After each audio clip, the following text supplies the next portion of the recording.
নমস্কার বন্ধুরা, আজকের আমি বানাচ্ছি পৌষ পার্বণের পিঠে। পৌষ মাস উপলক্ষে এখানে দেখুন 3খানা নারকেল আছে, আর নিয়েছি এখানে এলাচ, আর আছে এখানে চিনি, আটা, ময়দা, চালের গুঁড়ো।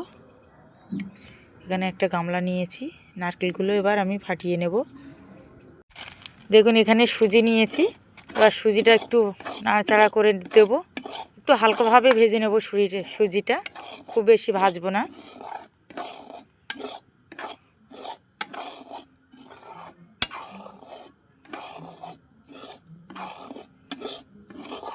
এই গরম কড়াইয়ের মধ্যে 2 মিনিট মতো নাড়াচাড়া করে নিলাম। এবার নামিয়ে নেব। নারকেলটা কুড়িয়ে নিয়েছি, আর এখানে কড়াইটা বসিয়েছি।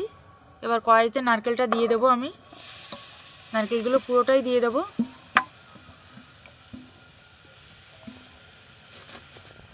এখানে যে নারকেলটা ফাটিয়েছি, নারকেলের জলটা দিয়ে দেবো।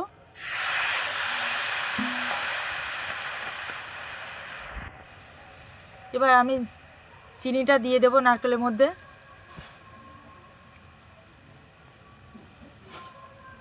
চিনিটা বুঝেই দেবেন।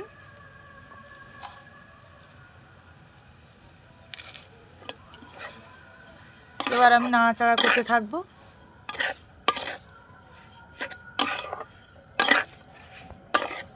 এলাচটা আমি থেঁতে নিয়েছি, দানাগুলো এবার দিয়ে দেবো এর সঙ্গে। এলাচটা আমি দিয়েছি সেন্টের জন্য, সেন্টটা খুব ভালো লাগে, গন্ধটা এলাচের। এবার আমি নাড়াচাড়া করব। এইখানে পাটিসাপটাটা বানানোর জন্য আমি এখানে নিয়েছি 1 হাতা চালের গুঁড়ো, 1 হাতা ময়দা, আমি 1.5 হাতা নিয়েছি এখানে ময়দা। হালকাভাবে সুজিটা ভেজে নিয়েছিলাম, আমি এখানে সুজিটা দিয়ে দেব। 2 হাতাই দেব।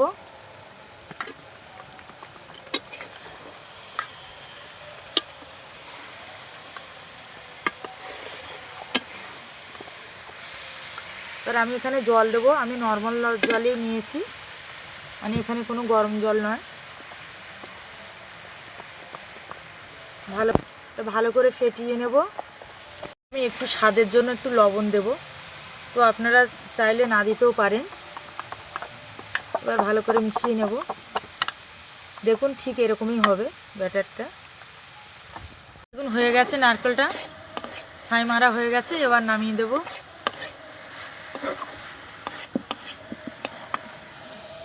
কড়াটা সমেত এখানে বসাবো। এবার আমি চাটুটা বসালাম উনুনে। ব্রাশের সাহায্যে একটু তেল দিয়ে দেব, হালকাভাবে লাগিয়ে দেব।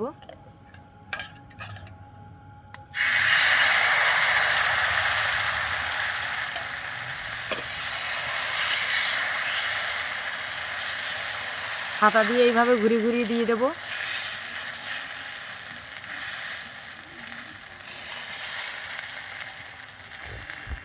এবার নারকেলটা আমি নেব, এইভাবে নারকেলটা দিয়ে দেব।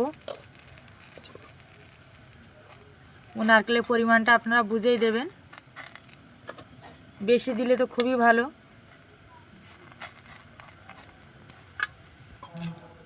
এবার প্রথমে এইভাবে খুন্তিটা দিয়ে এইভাবে ভাঁজ করে দেব, তারপরে এইভাবে ভাঁজ করে দেব। একটু উল্টে দেব, তো পিঠটা একটু সেঁকে নেব। এটা নামিয়ে নেব। সব কটা পিঠে এইভাবে বানিয়ে তুলে নেব। পাটিসাপটা রেডি, আমাদের পৌষ পার্বণের পিঠে। তো আপনারা দেখুন ভিডিওটা, রেসিপিটা কেমন হয়েছে আপনারা অবশ্যই কমেন্টে জানাবেন। ভালো লাগলে ভিডিওটা সাবস্ক্রাইব করুন, লাইক করুন, শেয়ার করুন, পাশে থাকুন।